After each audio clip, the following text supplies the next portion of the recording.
સુપ્રભાતમ મિત્રો, આજે આપણે ધોરણ 10નો ચોથો પાઠ જનાર્દનસ્ય પશ્ચિમ સંદેશ એ ભણીશું.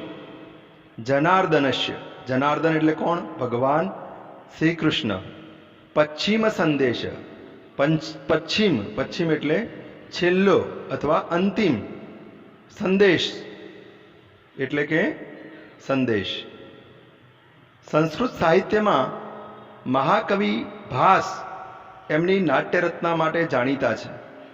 એમના રચેલા 13 રૂપકો એટલે કે નાટકો એ આપણને મળે છે. સંસ્કૃત સાહિત્યમાં આ 13 નાટકોને ભાસ નાટક ચક્રમ તરીકે ઓળખવામાં આવે છે. અને આ જે 13 નાટકો છે એમાં તે પૈકીનું દૂત ઘટોત્કચમ નામનું જે એકાંકી છે એમાંથી આ પાઠ લેવામાં આવ્યો છે. આનું કથાવસ્તુ છે તે મહાભારત આધારિત છે. કુરુક્ષેત્રમાં મહાભારતનું યુદ્ધ પ્રારંભ થઈ ચૂક્યું છે. તેમાં અભિમન્યુનો અન્યાયથી વધ કરવામાં આવે છે. આથી અર્જુન ખૂબ જ દુઃખી થઈ જાય છે અને તેણે અભિમન્યુનો વધ કરનારાઓનો વધ કરવાનો સંકલ્પ કર્યો છે. આ કરુણ પરિસ્થિતિમાં હજુ પણ કોઈ રીતે યુદ્ધને રોકી શકાય તે માટે ભગવાન શ્રી કૃષ્ણ એક વધુ પ્રયત્ન કરવાનું વિચારે છે.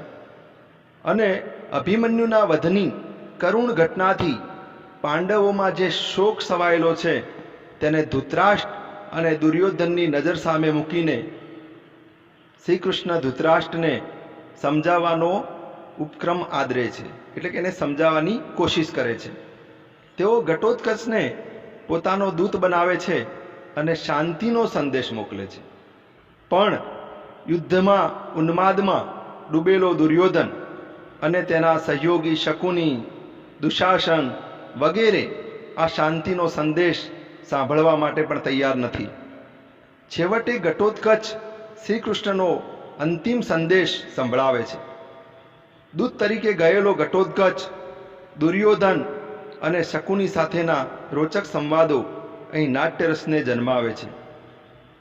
ભાસે રાક્ષસીના પુત્ર એવા ઘટોત્કચના પાત્રનો ઉપયોગ કરીને પ્રેક્ષકોના માનસ પટલ ઉપર દુર્યોધનની રાક્ષસી વૃત્તિને સ્થાપવાનો સફળ પ્રયત્ન કર્યો છે.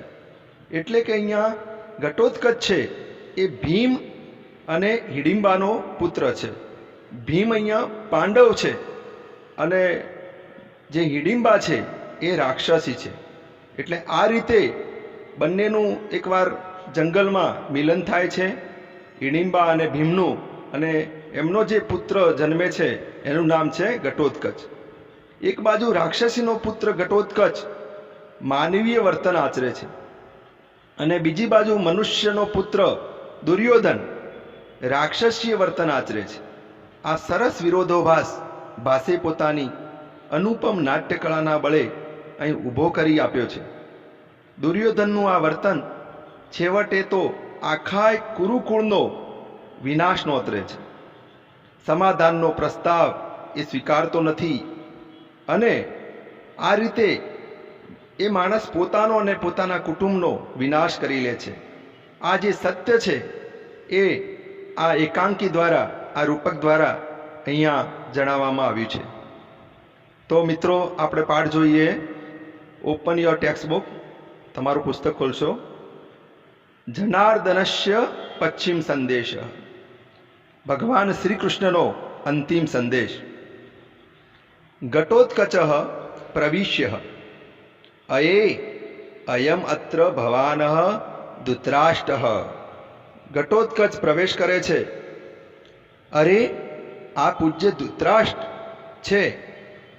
અહીંયા એ રાજસભામાં ઘટોત્કચ પ્રવેશે છે અને ધૃતરાષ્ટ્ર ત્યાં બેઠેલા છે. અનાર્ય સતસ્ય ઉત્પાદયિતા. આગળ કે છે અનાર્ય સતસ્ય ઉત્પાદયિતા, એટલે કે 100 અનાર્ય પુત્રોના જનક. ઉત્પાદયિતા એનો મિનિંગ છે ઉત્પાદયિતા, એટલે એનો અર્થ થાય છે જનક. અનાર્ય સતસ્ય, આર્ય અને અનાર્ય.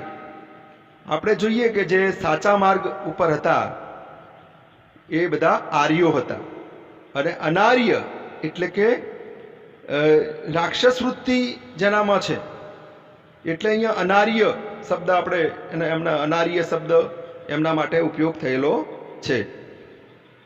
આર્યો અને અનાર્ય એવું પણ કહેવાય છે કે આર્ય અને અનાર્ય એ બે પ્રકારની જાતિ તરીકે પણ એનો ઉલ્લેખ મહાભારતમાં જોવા મળે છે. ઉપસૃત્ય અનાર્ય સતસ્ય ઉત્પાદયિતા, 100 અનાર્યોના જનક એવું અહીંયા ઘટોત્કચ કહે છે.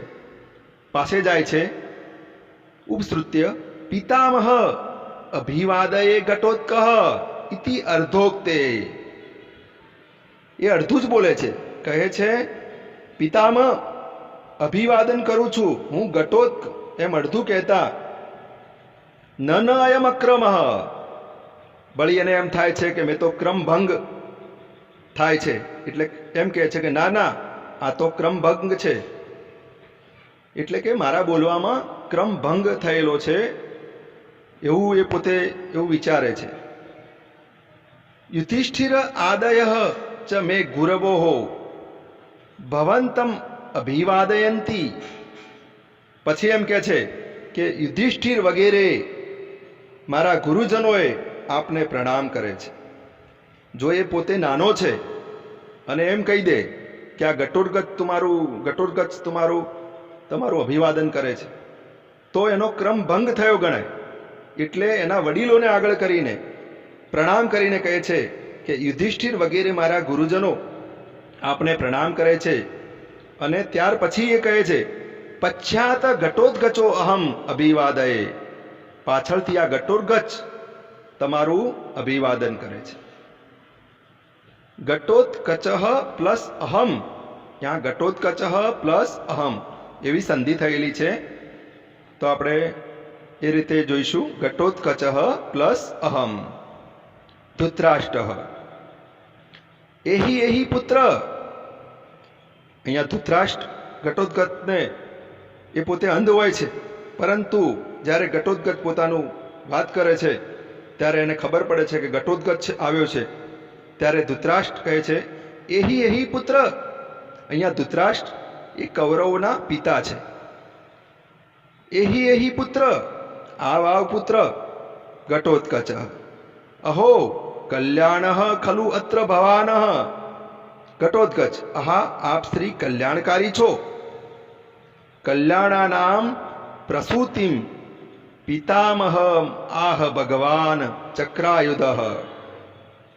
ભગવાન ચક્રપાણીએ, અહીંયા ચક્રાયુધ એટલે કે ચક્ર જેનું હથિયાર છે તે ચક્રાયુધ, એટલે ભગવાન શ્રી કૃષ્ણ માટે અહીં ચક્રાયુધ એવો શબ્દનો ઉલ્લેખ કરવામાં આવ્યો છે. ચક્ર જેનું આયુધ છે એ એટલે ભગવાન શ્રી કૃષ્ણનો અહીંયા ઉલ્લેખ કરવામાં આવ્યો છે. ચક્રાયુધ, ચક્રમ આયુધમ યશ્ય સહ, એટલે કે અહીંયા બહુવ્રીહી સમાસ થયેલો છે. આપણને જોવા મળે છે કે અહીંયા બહુવ્રીહી એવો સમાસ થાય છે. અન્ય પદ પ્રધાનો બહુવ્રીહી એવું કહેવાય છે બહુવ્રીહી સમાસ વિશે, કે જેના હાથમાં ચક્ર છે તે અન્ય પદ પ્રધાન, એટલે કે કોણ? ભગવાન શ્રી કૃષ્ણ. એ અહીંયા અન્ય પદ બનેલું છે. ધૃતરાષ્ટ્ર આસનાત ઉત્થાય કિમ આજ્ઞાપયતિ ભગવાન ચક્ર આયુધ. અહીંયા ધૃતરાષ્ટ્ર જ્યારે ભગવાન કૃષ્ણનું નામ પડે છે ત્યારે પોતાના જે આસન છે એના ઉપરથી ઊભા થઈ જાય છે અને તરત જ કહે છે કે ભગવાન ચક્રાયુધ એટલે કે ભગવાન શ્રી કૃષ્ણની શું આજ્ઞા છે મારા માટે. ઘટોત્કચ ન આસનસ્થેન એવ ભવતા શ્રોતવ્ય જનાર્દનસ્ય સંદેશ. ઘટોત્કચને એમ થાય છે કે આ વડીલ દાદા એ ઊભા થઈ જાય છે પોતાના આસન ઉપર, ત્યારે તે કહે છે કે તમે ત્યાં જ બેસી રહો. આસનસ્થેવ એવ ભવતા શ્રોતવ્યો જનાર્દનસ્ય સંદેશ. તમે આસન પર બેસીને જ ભગવાન શ્રી કૃષ્ણનો સંદેશ સાંભળો. કારણ કે વડીલ છે, પૂજ્ય છે, એટલે ઘટોત્કચને એ પોતે આસન ઉપર ઊભા થઈ જાય એ એને પસંદ નથી. શ્રોતવ્યો, શ્રુત ધાતુ, અહીંયા સાંભળવું, શ્રુત. જનાર્દન, જનાર્દન એટલે ભગવાન જે છે લોકોના ઈશ્વર જનાર્દન, એટલા માટે એમનું એક નામ છે જનાર્દન. શ્રી કૃષ્ણ ધૃતરાષ્ટ્ર યદ આજ્ઞાપયતિ ભગવાન ચક્રાયુધ. ધૃતરાષ્ટ્ર કહે છે જેવી ભગવાન ચક્રાયુધની આજ્ઞા, ઉપવિશતિ ફરી પોતાના આસન ઉપર બેસી જાય છે. ઉપ પ્લસ વિશતિ, ઉપ એટલે બેસવું પાસે, અને વિશતિ એટલે બેસવું. અહીંયા આસન ઉપર બેસી જાય છે. ઘટોત્કચ પિતામહ. ઘટોત્કચ મેં પહેલા વાત કરી કે ઘટોત્કચ એ ભીમ અને હિડિંબાનો પુત્ર છે. પિતામહ, પિતામહ શબ્દ એટલે પિતાના પિતા, એટલે સંસ્કૃતમાં દાદા એવો અર્થ થાય, એટલે અહીંયા પિતામહ શબ્દ ઉપયોગ કરવામાં આવ્યો છે. શ્રૂયતામ, ઘટોત્કચ અહીંયા પોતાનું સંબોધન કરે છે. પિતામહ શ્રૂયતામ હા વત્સ અભિમન્યો, હા વત્સ કુરુકુલ પ્રદીપ, હા વત્સ યદુકુલ પ્રવાલ, તવ જનનીમ માતુલમ મામપી પરિત્યજ્ય પિતામહમ દ્રષ્ટુમ આશય સ્વર્ગમ અભિગતો અસી. પોતે પોતાની કરુણ રજૂઆત અહીંયા ઘટોત્કચ પોતાના દાદા પિતામહ એટલે કે ધૃતરાષ્ટ્રની સામે કરે છે. તે કહે છે પિતામહ સાંભળો, હાય પુત્ર અભિમન્યુ, હાય પુત્ર કુરુકુળના તેજસ્વી દીપક, અરે રે બેટા યદુકુળના અંકુર, તારી માતાને મામાને, માતુલમ, માતુલમ શબ્દ અહીંયા મામા, અને જન્ની, જન્ની એટલે માતા. મામ અપી, મામ પ્લસ અપી એટલે કે મને પણ, મામ અપી પરિત્યજ્ય પિતામહમ દ્રષ્ટુમ આશય સ્વર્ગમ અભિગતોસી. મામાને, માતાને અને મને પણ ત્યજીને તું પિતામહ, ત્યજીને પિતામહને મળવાની આશાએ તું સ્વર્ગે સીધાવ્યો છે. અહીંયા પિતામહ એટલે કે પાંડુ રાજા. જાણે પાંડુ રાજા સ્વર્ગમાં છે, અહીંયા કુંતીના 5 પાંડવો અને એના દાદા તો પહેલા જ અવસાન પામ્યા હોય છે, એટલે એ તો સ્વર્ગમાં છે, એટલે જાણે એમને મળવાની ઈચ્છાથી તે જાણે સ્વર્ગમ અભિગતો હશી, જાણે સ્વર્ગમાં ચાલ્યો ગયો હોય એ રીતે અહીંયા એ અફસોસ વ્યક્ત કરે છે. કારણ કે અહીંયા ક્રૂર રીતે એને મારી નાખવામાં આવ્યો છે. અહીં અભિમન્યુનો વધ કરવામાં આવ્યો છે. એ કૌરવો દ્વારા આ કૃત્ય, ખરાબ કૃત્ય આચરવામાં આવ્યું છે. ત્યારે એનો શોક અહીંયા ઘટોત્કચને પણ વધારે છે. પિતામહ એક પુત્ર વિનાશાત અર્જુનસ્ય તાવત ઈદૃશિ ખલુ અવસ્થા કા પુનર્ભવતો ભવિષ્યતિ. એને દાદાને કહ્યું ધૃતરાષ્ટ્રને કે પિતામહ એક પુત્ર વિનાશાત અર્જુનસ્ય તાવત ઈદૃશિ ખલુ અવસ્થા કા પુનર્ભવતો ભવિષ્યતિ. એને કહ્યું કે જો હે પિતામહ એક પુત્રના વિનાશથી અર્જુનની આવી ખરેખર સ્થિતિ થાય તો આપની વળી કેવી થશે? ચારે કોર બધી બાજુએ, બધી દિશાઓમાં આવો વિનાશ થશે, અને જ્યારે શોક સંતપ્તથી આખું વાતાવરણ અહીંયા આવું દૂષિત બની જશે, અને ભવિષ્યમાં તમારી સાથે પણ આવું બની શકે છે. તત ક્ષિપ્રમ, ક્ષિપ્રમ એટલે કે જલ્દીથી, તત પછી, ઇદાનીમ આત્મબલાધાનમ કુરુષ્વ. તો એને કહ્યું કે દાદા તો શીઘ્ર જલ્દીથી પોતાના પક્ષની સંપૂર્ણ સેનાને પાછી વાળી લો. પોતાના પક્ષ એટલે જે સેના છે કૌરવ સેના એને પાછી બોલાવો. યથા તે પુત્ર શોક સંમુત્થિતો અગ્નિ ન દહેત પ્રાણમયમ હવિતિ. જેથી પુત્ર શોકથી ઉઠેલો અગ્નિ યજ્ઞની માફક, ભવિષ્યની માફક તમારા જ પ્રાણ બાળી ન નાખે. અહીંયા પુત્ર શોકથી જે અગ્નિ ઉઠ્યો છે અર્જુનના હૃદયમાં, જે અગ્નિ બળી રહ્યો છે એ વિનાશ કરી દેશે, તમને પણ બાળી નાખશે. આવું જ્યારે ઘટોત્કચ કહે છે ત્યારે શકુની ત્યાં સભામાં હોય છે. ત્યારે એ ક્રોધિત થઈ જાય છે અને કહે છે શકુનિ યદિ શાદ વાક્ય માત્રેણ નિર્જીતે એમ વસુંધરા વાક્યે વાક્યે યદિ ભવેત સર્વક્ષત્રવદ કૃત.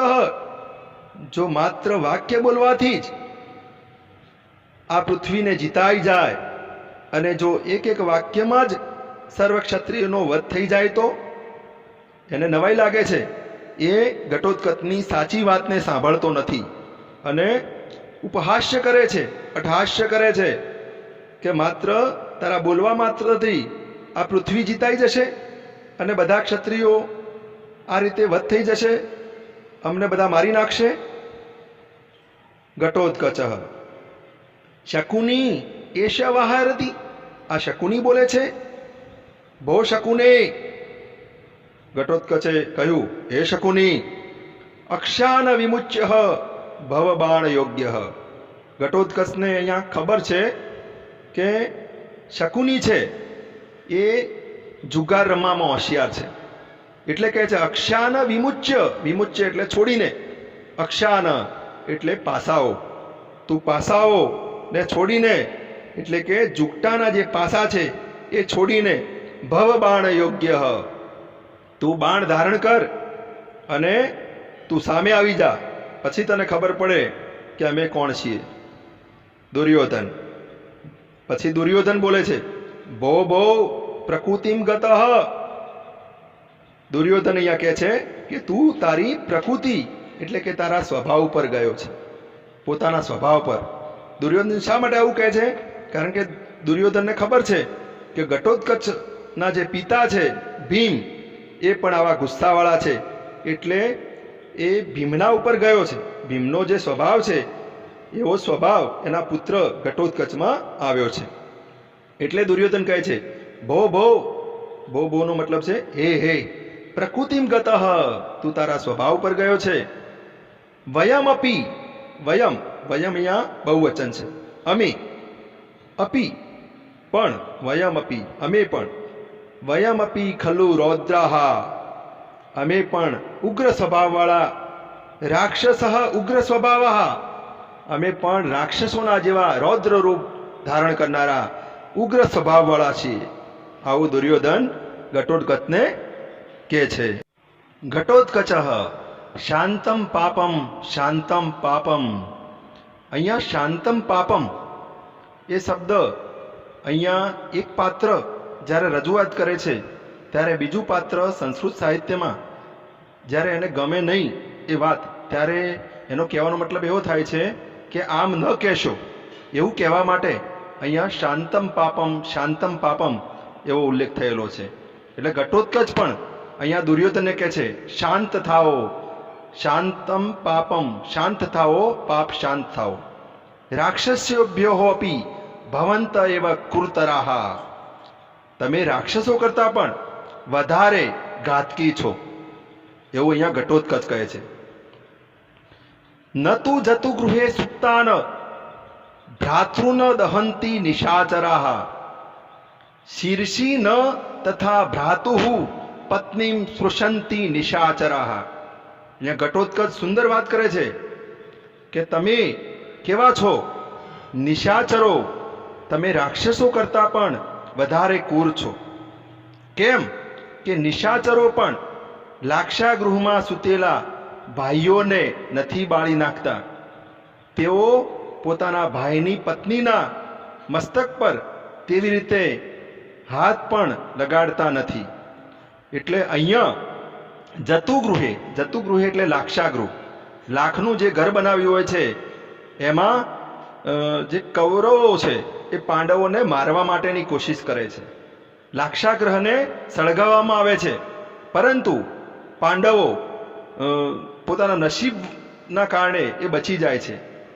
અને ઘટોત્કચ એટલે જ કહે છે કે તમે તો પોતાના ભાઈની પત્ની સાથે પણ દુર્વ્યવહાર કરનારા છો.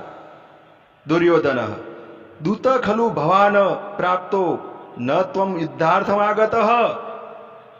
તું દૂત છે અને તું યુદ્ધ માટે અહીં આવ્યો નથી. તમે દૂત તરીકે અહીંયા આવેલા છો, યુદ્ધ કરવા માટે આવ્યા નથી. આવું કહે છે. સંદેશ ગૃહીત્વા ગચ્છ સંદેશહમ ન વયમ દૂતઘાતકા. સંદેશ લઈને જાઓ. ન વયમ દૂતઘાતકા, અમે દૂતને અડનારા નથી, અમે દૂતના હત્યારા નથી. દુર્યોધનને પણ ગુસ્સો આવે છે કે અમે દૂતને મારતા નથી, તમે સંદેશો લઈને ચાલ્યા જાઓ. ઘટોત્કચ સરોષમ, ગુસ્સાપૂર્વક, રોષપૂર્વક. કિમ દૂત ઇતિ મામ પ્રઘર્ષયતિ, શું દૂત કહીને મને અપમાનિત કરે છે. મા તાવત ભો, જો એમ હોય તો ન દૂતો હમ, તો હું દૂત નથી, હું દૂત નથી. પ્રહરધ્વમ સમાહતા, ભેગા મળીને મારા ઉપર પ્રહાર કરો. એટલે બધા એકદમ ઉઠી જાય છે કે તમે બધા ભેગા થઈ અને પ્રહાર કરો. સર્વે ઉત્તિષ્ઠંતી. પરંતુ ત્યારે તરત જ ધૃતરાષ્ટ્રને એમ થાય છે કે શું થશે. ત્યારે ધૃતરાષ્ટ્ર બોલે છે, પૌત્ર ઘટોત્કચ મર્ષેતુ ભવાન. પુત્ર ઘટોત્કચ, મને માફ કરો. મદવચનાત અવગંતા ભવ, મારા વચનોને સમજદાર બનો. ઘટોત્કચ તરત જ પોતાના પિતામહ એટલે કે દાદાની વાત સમજી જાય છે. ઘટોત્કચ કહે છે, ભવતુ ભવતુ, ભલે ભલે. પિતામહસ્ય વચનાત દૂતો અસ્મિ અહમ અસ્મિ. ભવતુ ભવતુ પિતામહસ્ય વચનાત દૂતો અહમ અસ્મિ. ભલે ભલે, પિતામહના કહેવાથી હું દૂત છું. ભો ભો રાજન, હે રાજાઓ, અરે રાજાઓ. શ્રૂયતામ જનાર્દનસ્ય પશ્ચિમ સંદેશ, ભગવાન શ્રી કૃષ્ણનો અંતિમ સંદેશ સાંભળો. તો અહીંયા ભગવાન શ્રી કૃષ્ણએ જે અંતિમ આ પાઠનું જે શીર્ષક છે જનાર્દનસ્ય પશ્ચિમ સંદેશ, એમાં ભગવાન શ્રી કૃષ્ણ શું કહે છે એ સાંભળો. એ એમનો અંતિમ સંદેશ છે. ધર્મમ સમાચર, ધર્મનું આચરણ કરો. કુરુ સ્વજન વ્યપેક્ષામ, પોતાના બાંધવોની ચિંતા કરો, પોતાના બાંધવોની ચિંતા કરો. યત કાંક્ષિતમ મનસી સર્વમ ઇહ અનુતિષ્ઠ, જે કંઈ તમારી ઈચ્છા હોય તે બધું અહીં કરી લો. યત કાંક્ષિતમ મનસી સર્વમ ઇહ અનુતિષ્ઠ, તમારી જે કંઈ ઈચ્છા હોય તે બધું અહીં કરી લો. જાત્યોપદેશ ઇવ પાંડવ રૂપધારી, સૂર્યાંશુભિ સમ ઉપેક્ષતિ ઇવ કૃતાંત. અહીંયા પાંડવ રૂપધારી અર્જુન કેમ કે હિતકારી ઉપદેશની માફક, જાત્યોપદેશ એટલે કે હિતકારી ઉપદેશની જેમ પાંડવ રૂપધારી. પાંડવ રૂપધારી કોણ છે અહીંયા? અર્જુન. કૃતાંત, કૃતાંત એટલે યમરાજ. તો સૂર્ય પ્લસ અંશુભિ, અંશુભિ એટલે કિરણો. અહીંયા સૂર્યના કિરણોની જેમ સૂર્ય અંશુભિ સમ ઉપેક્ષતિ વ કૃતાંત. કૃતાંત એટલે યમરાજ. અહીંયા અર્જુન, પાંડવ અર્જુનના રૂપમાં યમરાજ સૂર્યના કિરણોની સાથે તમારી પાસે આવશે.